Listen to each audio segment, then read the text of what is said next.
In an effort to avoid a potential government shutdown, the House approved another short-term measure Tuesday night to pay for 6 more weeks of funding.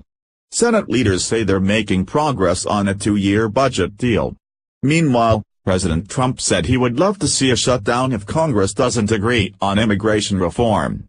What was surprising about the president's shutdown comments was that they came just as Senate leaders said they were close to an agreement, reports CBS News congressional correspondent Nancy Cordes. In fact, ever since a bipartisan group helped to end the last shutdown, compromise is suddenly back in vogue. The place to be on Capitol Hill these days is the office of moderate Republican Senator Susan Collins of Maine. "I think we've made some real progress," Collins said. About 24 senators, Democrats and Republicans, meet almost daily to try to hammer out a middle-of-the-road immigration plan.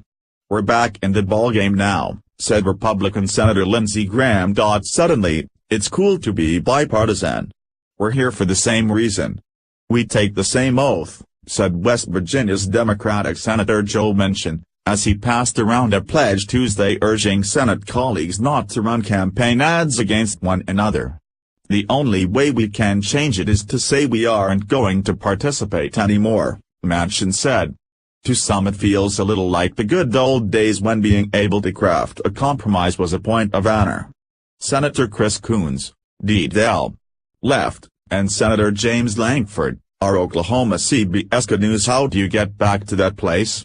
Cordes asked Delaware Democratic Senator Chris Coons and Oklahoma Republican Senator James Lankford. "That's still a national conversation, whether the country wants that or not," Lankford said. Lankford and Coons lead a weekly senators' prayer meeting at the Capitol.